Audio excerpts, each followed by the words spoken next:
Assalamualaikum warahmatullahi wabarakatuh. Alhamdulillahi wa kafa. Wassalatu wassalamu ala abdihi alladhi istafa wa ala alihi wa ashabihi syurafa wa tabi'ina lahum bi ihsan ila yaumil iqabi wal jazaa. Amma ba'du, fattaqullaha ayyuhal muslimuna ayyatuhal muslimat haqqat taqwa wa raqibuhu fis sirri wan najwa fa innahu qad faza man ittaqa. Ya ayyuhalladzina amanu taqullaha haqqa tuqatih wa la tamutunna illa wa antum muslimun. Kaum muslimin dan muslimat, al-hadirin wal hadirat, rahimanillah wa iyyakum. Alhamdulillah, pada subuh ini kita kembali diizinkan Allah Subhanahu wa taala berada di salah satu dari rumahnya ini, yaitu di Masjid At-Taqwa Indo Sakinah wa Mawaddah Pekanbaru.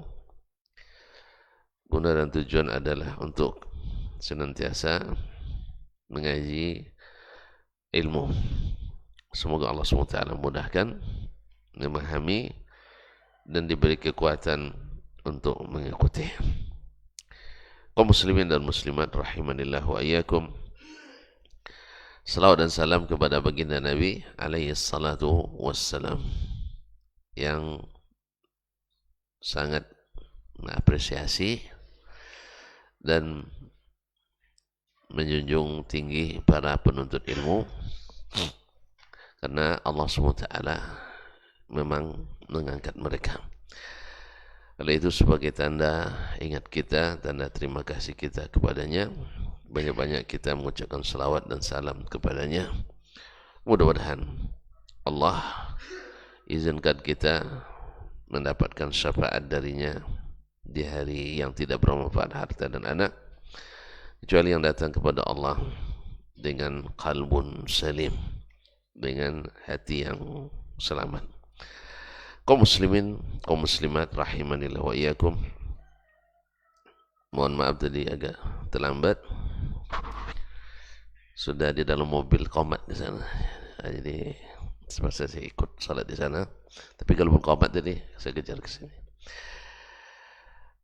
Kita sampai pada bab terakhir, babu yabda'ul kabiru bil kalami was su'al. Bab di mana yang lebih tua memulai berbicara dan bertanya. Ini sudah selesai. Sekarang insyaallah masuk ke bab 166. Babu idza lam yatakallamil kabir hal lil asghari ay yatakallam. Bab bila seandainya yang dewasa belum atau tidak berbicara, halil asghar ay yatakallam, boleh tak yang lebih kecil, yang junior berbicara?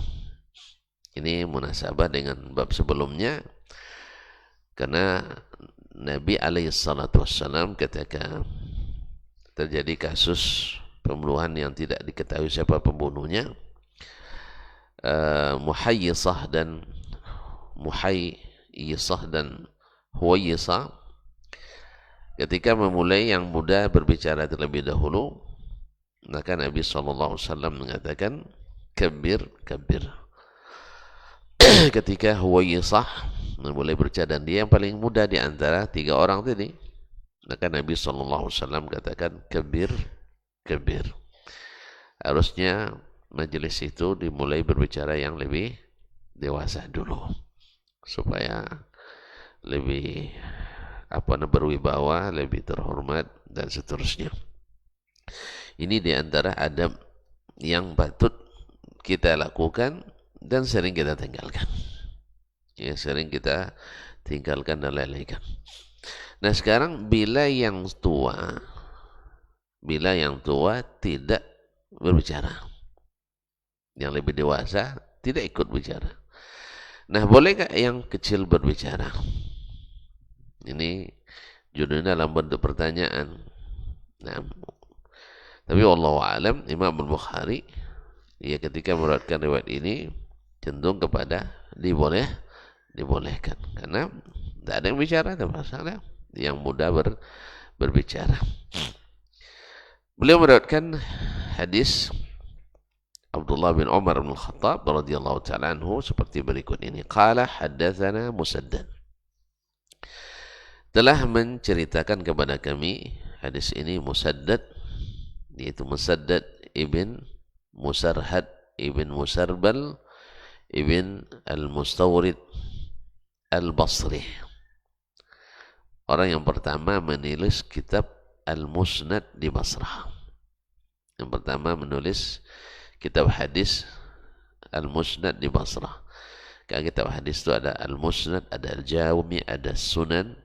Nah, dalam bentuk Al-Musnad yaitu disusun berdasarkan urutan nama para sahabat. Itu namanya Al-Musnad, atau berdasarkan urutan nama gurunya. Itu biasanya disebut dengan Al-Musnad. Nah, yang pertama menulis Al-Musnad di Basrah adalah Musaddad ibn Musarhad ibn Musarbal ibn Mustawrid Al-Basri. Qala haddatsana Yahya bin Sa'id. Dia berkata telah menceritakan kepada kami Yahya ibn Sa'id, yaitu Yahya ibn Sa'id Al-Qattan. Yahya ibn Sa'id Al-Qattan Al-Basri, salah satu dari Imam Al-Jarh wa Ta'dil, Imam Al-Hadis, sampai-sampai dikatakan oleh sebagian ulama Al-Jarh wa Ta'dil idza tafaqa Yahya ibn Sa'id Al-Qattan ma Abdurrahman ibn Mahdi ala rajulin fa amsiku bihi. Bila sepakat Imam Yahya ibn Sa'id Al-Qattan dan Abdurrahman ibn Mahdi terhadap seorang perawi, baik dia dhaifkan atau dia siqahkan, maka pegang kuat-kuat. Wa idza ikhtalafa, dan bila terjadi perselisihan antara keduanya, fal qawlu li Yahya bin Sa'id, maka perkataan yang dipegang adalah perkataan Yahya ibn Sa'id Al-Qattan. Ini mirip dengan apa yang dikatakan ulama Syafi'iyah tentang Imam An-Nawawi dan Imam Ar-Rafi'i. Idza ittafaqa An-Nawawi wal-Rafi'i ala qawlin fahuwa al-madhhab, bahwa al-madhhab. Bila Imam An-Nawawi dan Rafi'i sepakat dalam suatu masalah fikih, maka itulah yang mu'tamad dalam mazhab Asy-Syafi'i. Itu yang mu'tamad dalam mazhab Asy-Syafi'i. Wa idza ikhtalafa, bila terjadi perselisihan antara keduanya dalam masalah fikih tersebut, fal qawlu lin-Nawawi, maka yang paling mu'tamad adalah perkataan Imam An-Nawawi, karena dia datang belakangan dan lebih teliti tahqiqnya. Taib, ini Yahya bin Sa'id Al-Qattan.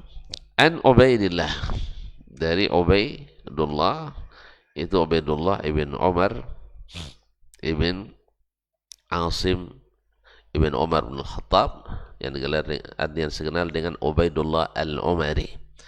Ubaidullah Al-Umari. Ada saudaranya yang lebih tua, Abdullah, dhaif. Dia thiqah. Jadi dua beradik perawi hadis. Dia sama-sama dua beradik. Yang tua Abdullah Mukabbar, yang ini Ubaidullah Musaggar. Nah, Ubaidullah thiqah, Abdullah dhaif. Dikenal dengan Ubaidullah Al-Umari. Qala haddatsani Nafi', telah menceritakan kepadaku Nafi', itu Nafi' maula Ibni Umar, salah satu dari 7 ahli fikih Madinah di masa tabi'in. Nafi' maula Ibni Umar Al-Madani. An Ibni Umar, dari Ibnu Umar, Abdullah ibn Umar bin Al-Khattab Al-Adawi Abu Abdurrahman Al-Qurashi, salah satu dari 7 sahabat yang paling banyak berikan hadis dari Nabi SAW dan salah satu fuqaha sahabat. Qala, dia berkata, qala Rasulullah sallallahu alaihi wasallam, Rasulullah sallallahu alaihi wasallam bersabda, akhbiruni bi syajaratin mathaluha mathalul muslim. Beritahukan kepadaku, atau siapa yang tahu, ada sejenis pohon, mathaluha mathalul muslim, dia menjadi perumpamaan seorang muslim. Dengannya seorang muslim ditamsilkan, menjadi tamsil bagi seorang muslim.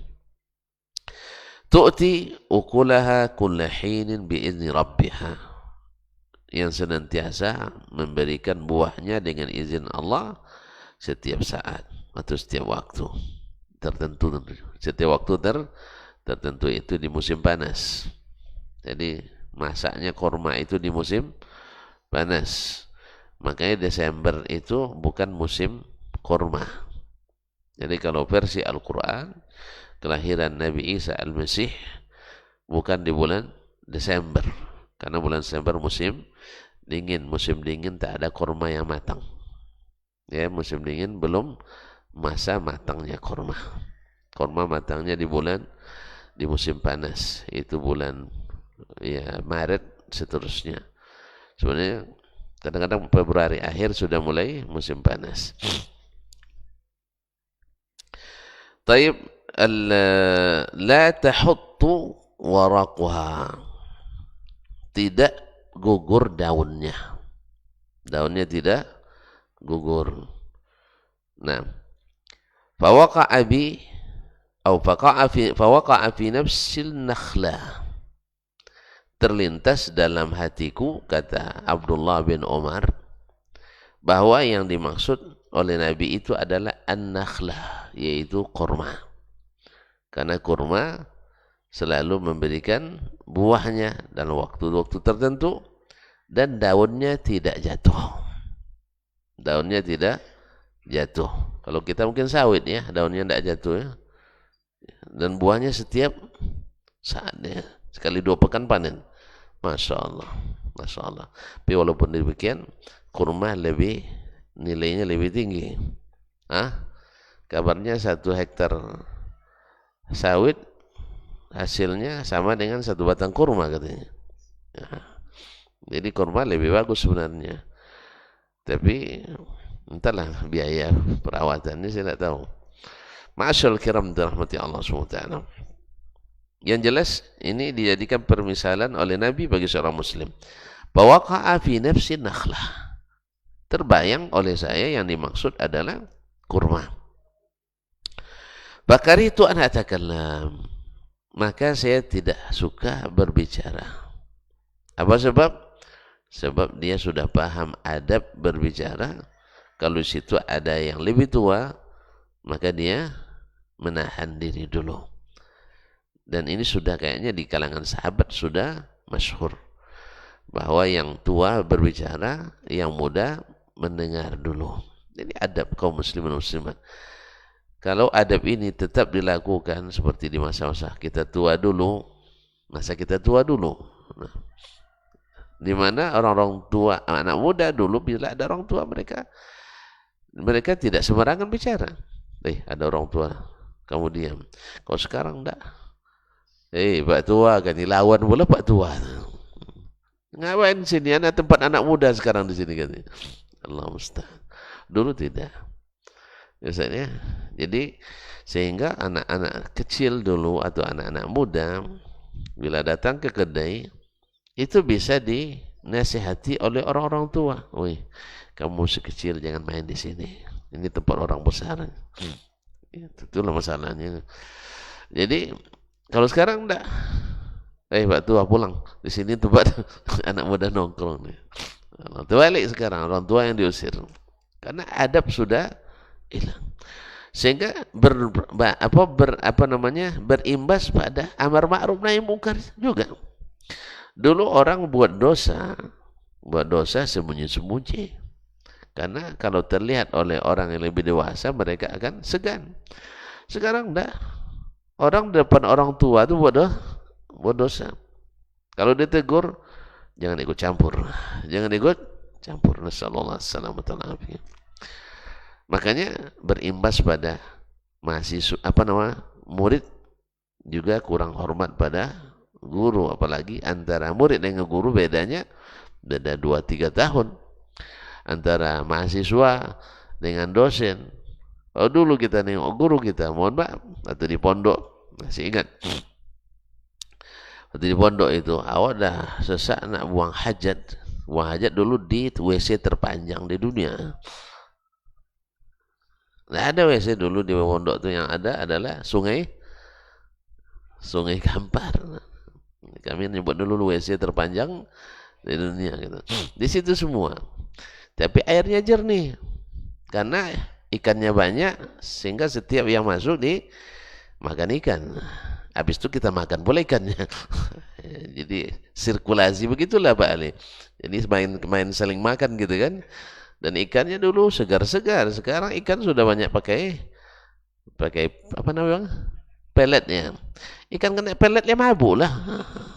Iya. Coba orang di pelet pasti mabuk. Apalagi kalau santet. Namanya pelet gitu. Pelet tipuan itu. Jadi makanan tidak segar. Oh, dulu ikannya Masya Allah. Ya.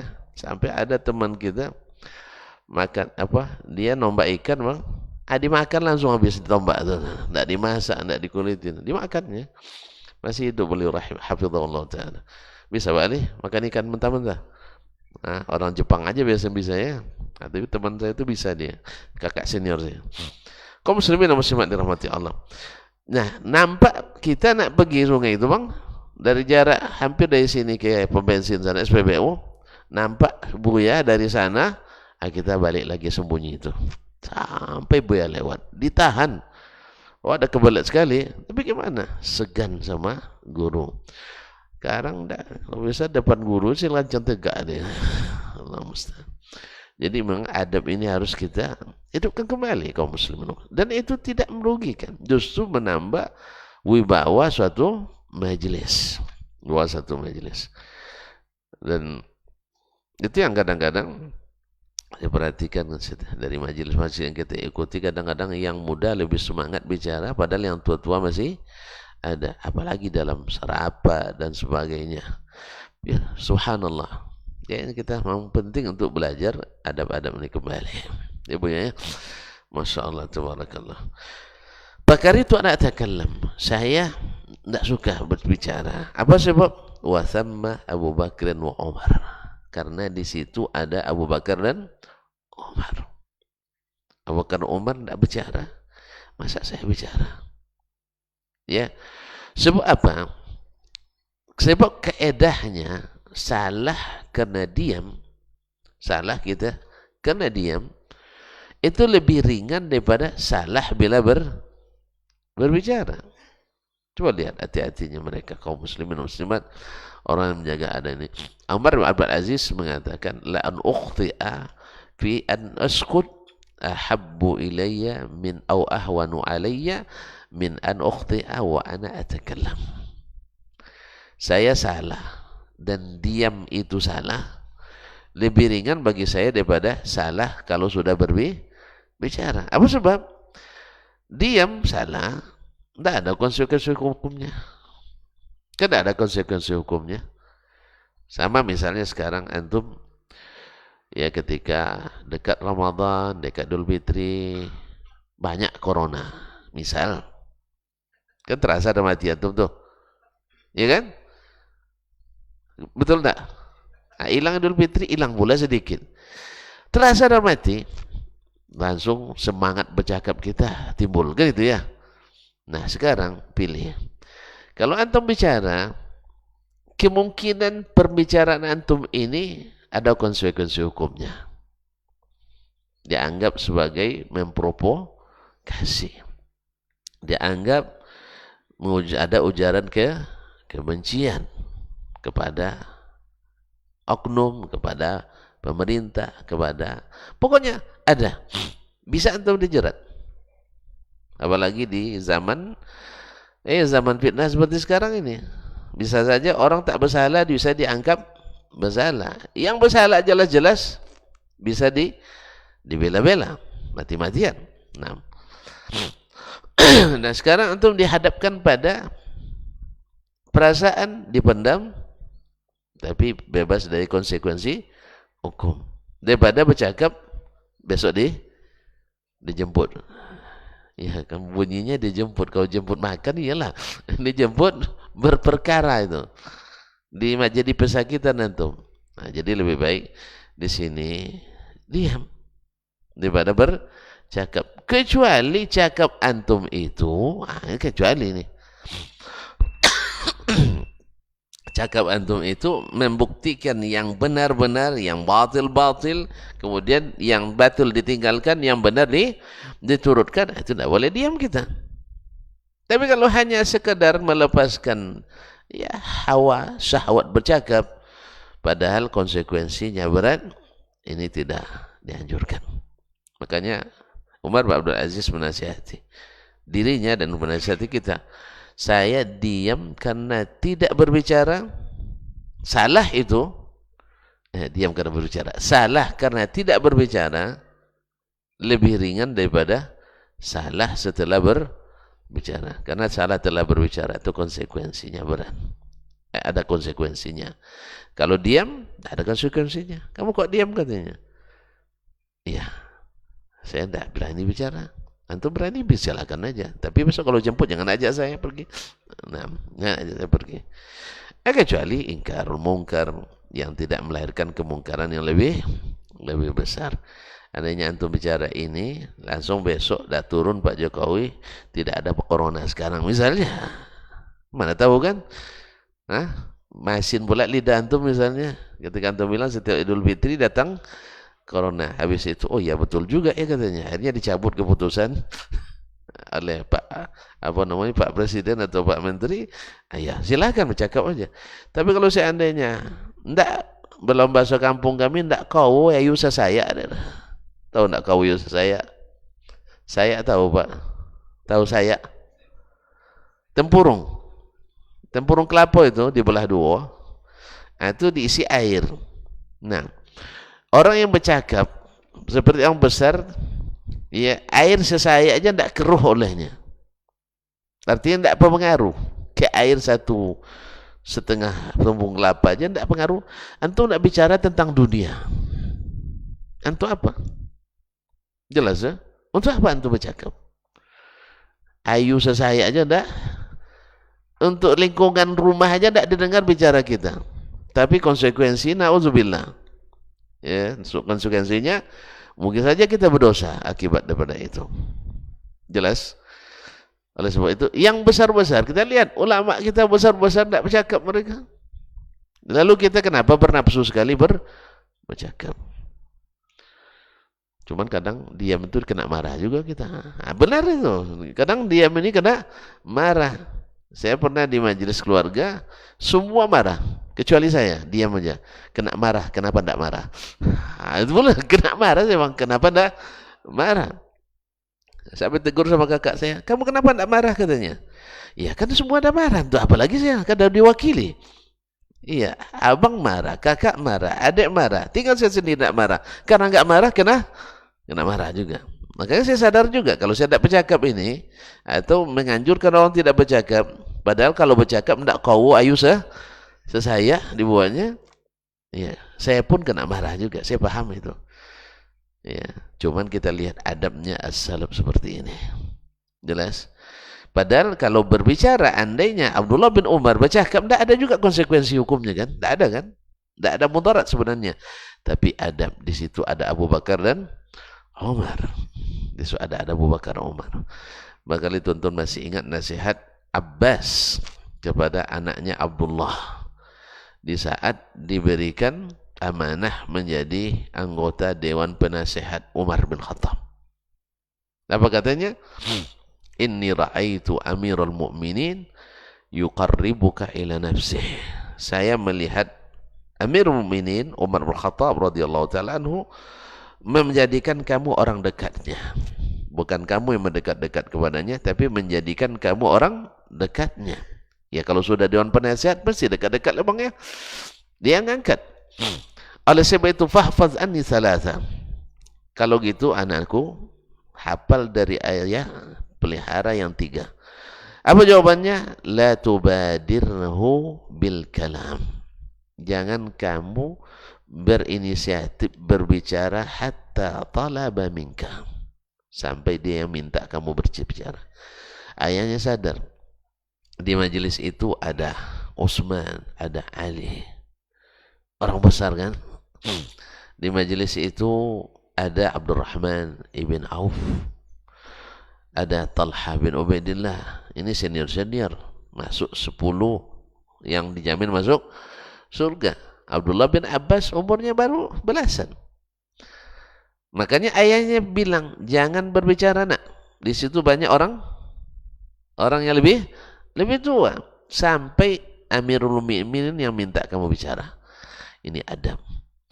Yang kita juga harus tularkan ini pada diri kita, kemudian pada anak-anak kita, anak didik kita. Sampai diminta kepadamu. Yang kedua, jawabannya adalah la tuhsi lahu sirra. Nasihatnya, jangan kau beberkan rahasianya. Dia percaya kepadamu jadi orang khusus, tiba-tiba nanti kau beberkan rahasianya, berarti antum bukan orang yang dipercaya. Maka kalau ada bocoran berita, sekarang selalu dibilang dari yang sumber yang dapat dipercaya. Bila beritanya berita rahasia, lalu dari sumber yang dapat dipercaya, selalu saya mengatakan itu sumber yang tidak patut dipercaya. Ini rahasia. Lalu tiba-tiba keluar dari jalur yang tidak bisa disebutkan sumbernya, tapi katanya dapat dipercaya. Kalau dapat dipercaya, sebutkan sumbernya siapa? Kalau tidak tahu sumbernya, berarti diragukan. Ada 2 kemungkinan, pemberi beritanya mengkhianati majelis, atau yang kedua beritanya tidak benar. Yang ketiga katanya, la taqtab indahu ahada. Jangan kau bergibah di depannya. Ini kaum muslimin adab ketiga bersama para pengambil penguasa, jangan bergibah di depannya. Karena bisa saja karena ghibah itu dia membuat suatu hukuman yang tidak patut diberikan, apalagi kepada para ulama. Tapi memang orang-orang yang tidak bertakwa kepada Allah selalu menjadikan kedekatan dengan pemimpin untuk menjatuhkan lawan-lawannya. Tapi makanya para ulama yang saleh, ulama-ulama yang rabbaniyin, mereka selalu memilih menjauhi penguasa. Mereka memilih untuk menjaga jarak, walaupun mereka orang yang paling loyal. Sebab yang suka dekat-dekat belum tentu loyal. Bukti banyak. Habis kuasa nanti dia pindah ke yang lain.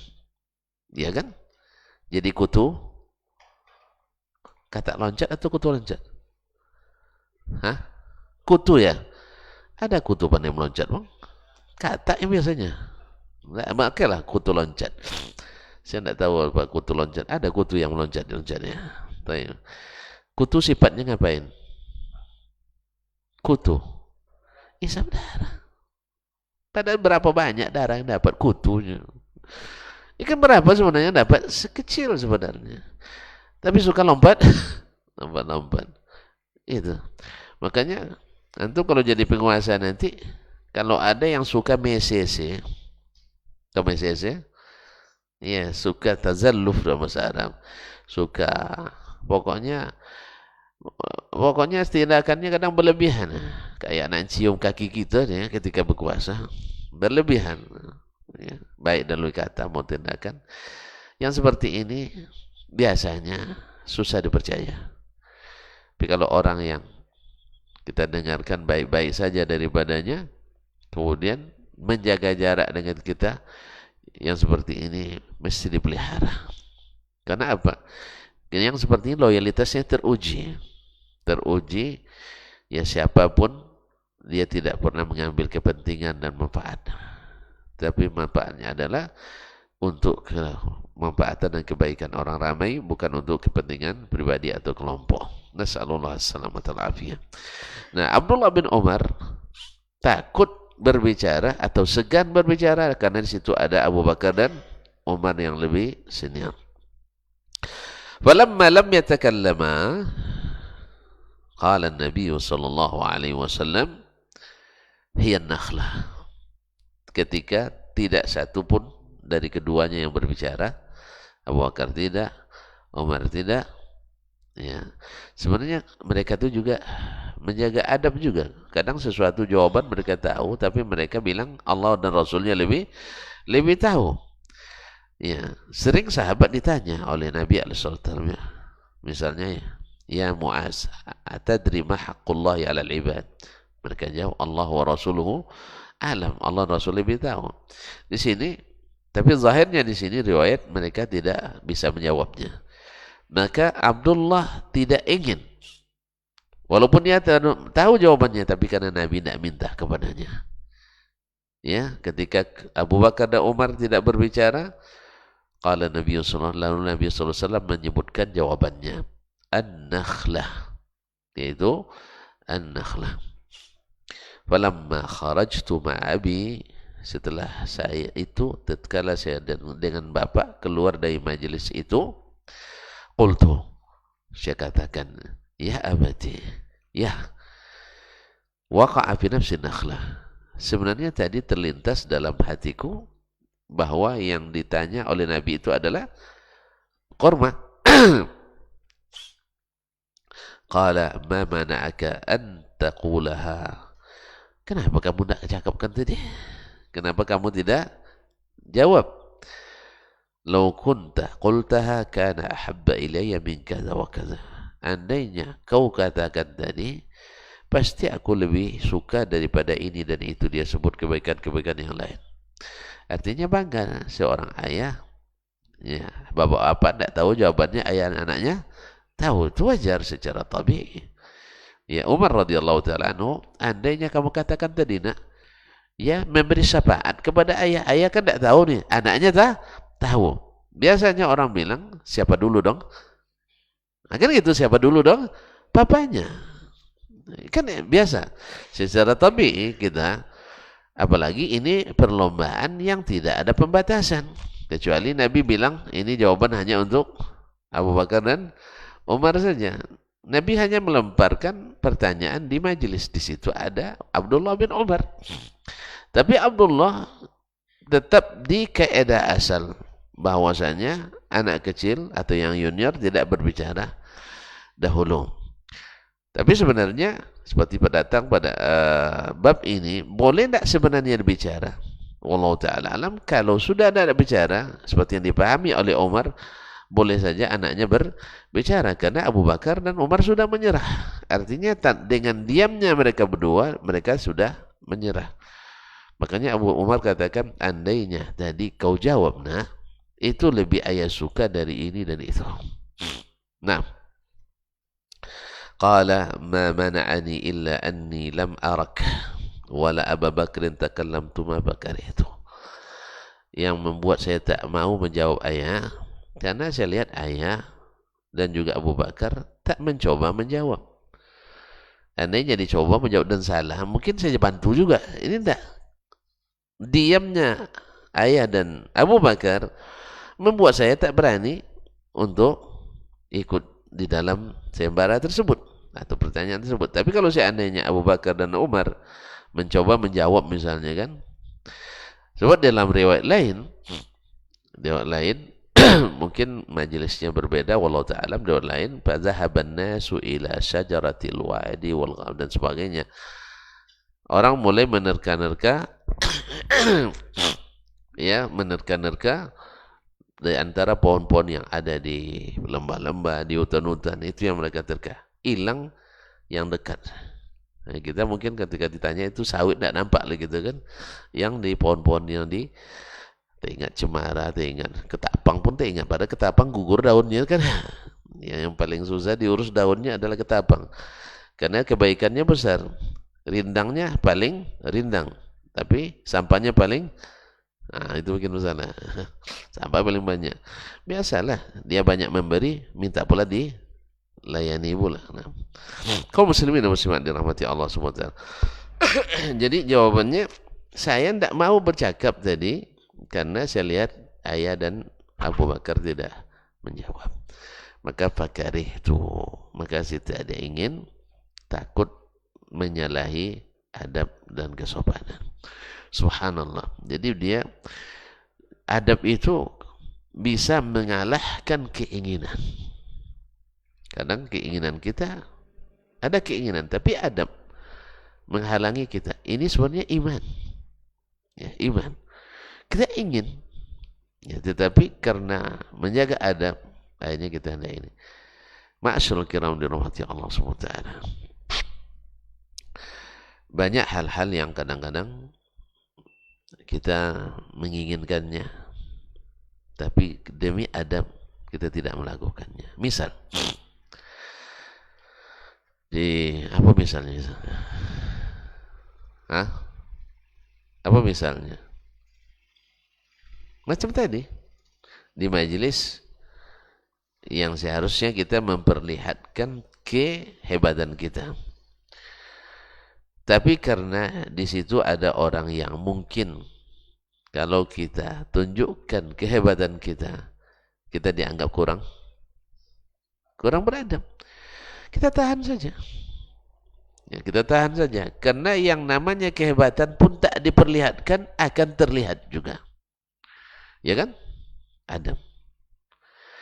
Atau misalnya ketika ada senior kita merendahkan kita di depan orang ramai yang lebih tua dari kita dengan sesuatu yang tidak ada pada kita. Kalau keinginan, ya kalau bisa ditampar dengan itu gitu. Iya, ditampar dengan perkataan yang lebih keras yang ada pada orang itu. Yang dia fitnah kita misalnya tidak ada sama kita. Kan fitnah itu menyakitkan ya Ustaz ya. Sakit tak tuh difitnah? Nah, awan tak bini dua dibilang bini dua kan? Andainya benar tak apa-apa lah, ini tak difitnah. Mau tak? Tak mau. Yang fitnah senior antum pula. Kira-kira sakit tak hati? Padahal dia betul-betul bini dua, tak ditunjukkan ke orang lain. Kan itu balas itu. Dia yang makan compodak, kita yang kena getahnya. Ya compodak bang ya. Dia yang makan compodak, kita yang kena getahnya. Kalau dalam bahasa Arab tuh ramat ni bidaiha wan salat. Ada juga pepatah sepadan dengan itu, ramat ni bidaiha wan salat. Dia lemparkan kotorannya ke kita, habis itu dia menghilang. Sakit enggak? Awak menerima bawa, awak tertuduh pula. Wanginya sama dengan buang-buang angin mandang ke awak kan. Bau katanya mandang ke awak. Awak itu tuduh. Padahal dia yang tebarkan pesona. Allah musta'an. Harusnya kita, kalau bukan karena menjaga adab, satu fitnah dikeluarkannya, kita sebutkan 10 keburukannya, biar puas, biar tahu rasa. Tapi adab menghendaki. Lebih baik diam. Berat enggak? Berat kan? Berat lah, masa enggak berat? Inginnya kita, supaya selamat nama kita, di depan orang ramai ini kita sebutkan. Lu gini-gini, iya kan? Banyak sekali aib yang bisa kita tunjukkan, karena tidak ada manusia yang tidak punya aib. Cuman adab mengharuskan kita untuk diam saja. Biarin aja lah. Karena seperti uslub Qur'ani yang diajarkan oleh Allah kepada para nabi. Nabi kan dituduh tukang sihir. Nabi tidak sibuk menjawab. Oh enggak, kaum muslimin, hai ma'syar Quraisy, saya bukan tukang sihir. Tidak perlu jelaskan. Orang Quraisy sendiri paham Nabi bukan tukang sihir. Lalu Nabi dibilang majnun, gila. Nabi tidak sibuk menjawab. Oh ya maaf, saya itu bukan orang gila. Buat klarifikasi kompresi pers. Ya, buat klarifikasi. Saya bukan orang. Tidak perlu. Orang tahu kok Nabi tidak gila. Fitnah saja. Jelas? Dusta apa lagi? Buktinya orang Quraisy masih tetap nitipin barang-barangnya sama Nabi SAW. musuh mereka tapi masih dipercaya, tidak benar. Dukun juga tidak, ingin berkuasa juga tidak. Jadi itulah kaum muslimin dan muslimat, ini di antara adab Syekh.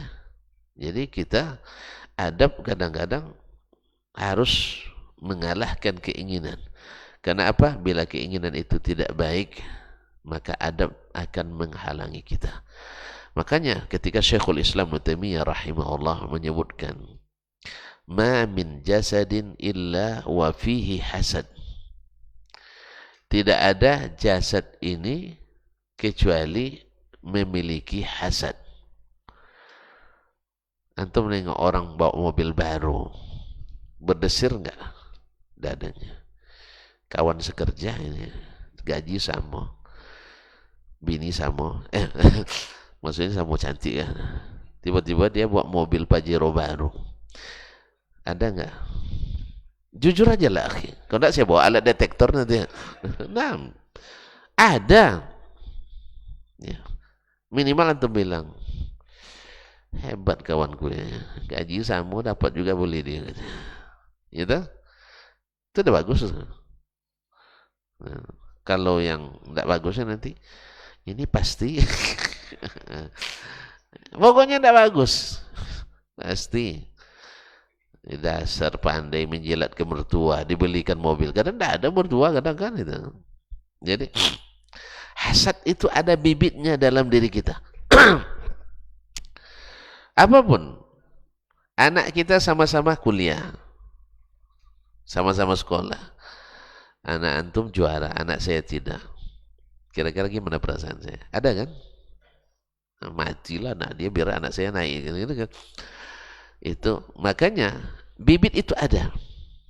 Tapi kata Syekhul Islam Taimiyah rahimahullah, ammal karimu fayukhfihi, orang yang adabnya mulia itu dia pupus segera, tidak terlihat dalam tindaknya, tidak terlihat dalam lakunya.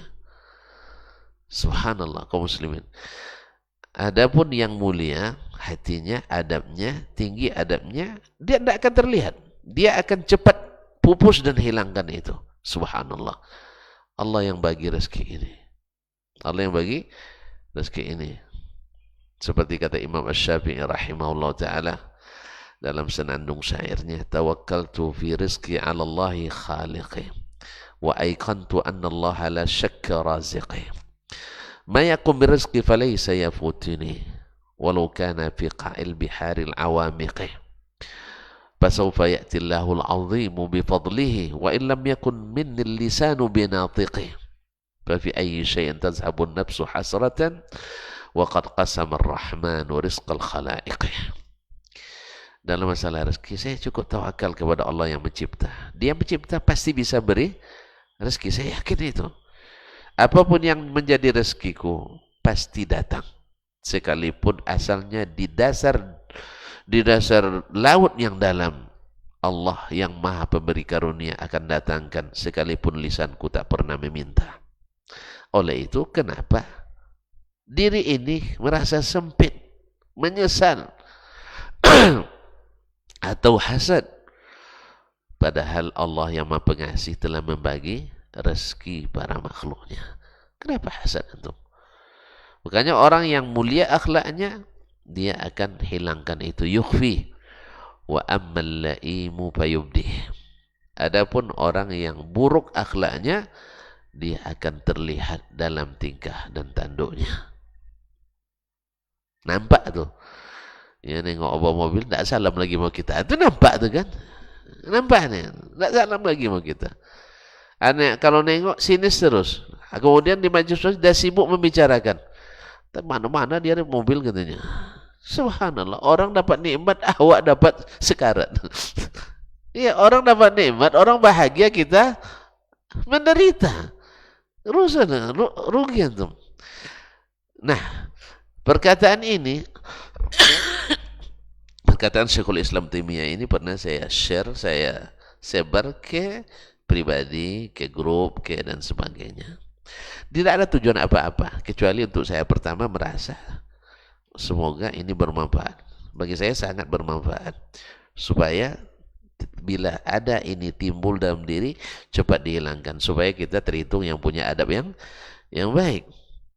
Saya share, subhanallah, tanggapan umumnya 99% bagus. Jazakallah khairan, terima kasih telah mengingatkan sebagainya.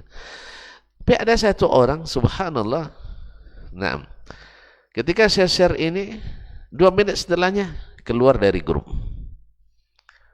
Setelah itu, salah seorang muridnya 2 menit atau lebih setelah itu keluar juga dari grup.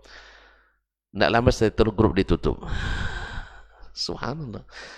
Padahal tujuan, ya Allah yang lebih tahu, ya tidak ada tujuan untuk menuju orang tertentu, tidak. Buktinya, ke istri saya kirim juga, ke anak saya kirim juga, ke mahasiswa saya kirim juga, ke atasan saya kirim juga. Semuanya, alhamdulillah tanggapannya baik. Kecuali ada beberapa orang yang saya tidak tahu apakah merasa tersinggung. Kalau tersinggung minta maaf lah kita kan. Cuman grup udah ditutup. Awak tidak masuk lagi grup gitu. Ya, kan ada baiknya inbox saja. Man, kamu berani-berani nyinggung saya kan itu kan? Biar awak jawab. Oh mohon maaf, saya tarik lagi. Kalau bisa dihapus, dihapus kan? Enggak, nih grup langsung ditutup. Allah musta'an wa alaihi tuklan. Ternyata ada yang tersinggung dengan hal tersebut. Kalau terasa pedih, barangkali kita penyakitnya ada. Kalau terasa pedih, ibarat obat. Antum kalau tidak ada obat gatal, dicari, kasih salep pedih. Pedih enggak? Kalau tidak ada sakitnya. Kulit yang normal dikasih salep, sakit. Enggak kan? Tapi kalau yang bekas digarut, dikasih salep pedih. Makanya usahakan sehat-sehat saja supaya tidak pedih. Ma'asyal kiram dirahmati, ini di antara adab kaum muslimin dan muslimat, orang yang hatinya bagus, mulia, dia tidak akan memperlihatkan itu. Wallahu ta'ala alam wa sallallahu ala nabiyina Muhammad wasallam. Ini sangat mudah dipahami. Nah, bab ini disinkronkan oleh Imam Al-Bukhari. Yang pertama, memulai bicara yang besar. Di bab kedua, boleh tidak yang kecil bicara bila yang besar tidak ikut. Mafhumnya wallahu alam dari sikap Umar radhiyallahu anhu, kalau yang tua-tua sudah tidak berbicara, maka yang kecil atau yang muda boleh berbicara. Tentu saja dengan ini kan ada mukaddimahnya. Ini mohon izin, bukan karena saya lebih ini, saya baru umur tak sampai setahun jagung, darah tak sampai setampuk pinang. Cuman karena tuan-tuan dan puan-puan tidak ada yang memberikan pandangan, izinkan saya yang masih mentah ini untuk berbicara. Apa adailah. Apalagi kalau orang Melayu ada pantun-pantunnya pula kan. Iya kan? Nah, coba pantun saya. Anda bisa. Saya nak coba takut salah pula nanti. Nah. Pantun itu mudah sebenarnya, asal akhirannya sama ada pantun. Baik, terima kasih dan mohon maaf. Mudah-mudahan bermanfaat. Wallahu ta'ala alam wa sallallahu ala nabiyina Muhammad wasallam. Wa subhanakallahu bihamdik. Asyhadu an la ilaha illa anta astaghfiruka wa atubu ilaik. Wassalamualaikum warahmatullahi wabarakatuh.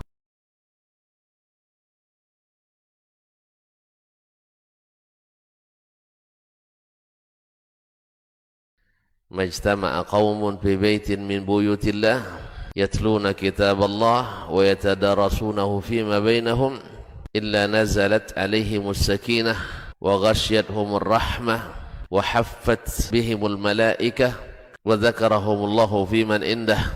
Tidaklah suatu kaum duduk di salah satu rumah Allah membaca ayat-ayat Allah dan sama-sama mempelajarinya, kecuali turun kepada mereka as-sakinah, ketentraman dan kenyamanan.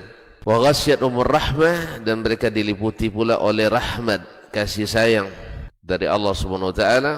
Wa haffat bihimul malaikah, dan mereka pun dikelilingi oleh para malaikat, karena malaikat suka majlis-majlis zikir dan ilmu. Wa dzakarahumullahu fiman indah, dan Allah akan banggakan sebut-sebut mereka di kalangan malaikat-malaikat yang ada di sisinya, di masyarakat atas. Mudah-mudahan kita termasuk yang sering disebut-sebut di sisi Allah, di kalangan para malaikat, dan di akhir majelis ini Mudah-mudahan kita pula mendapatkan seperti yang tersebut dalam hadis qudsi, qumu maghfuran lakum, silahkan berangkat meninggalkan majlis ini dalam keadaan diampuni dosa-dosa kalian.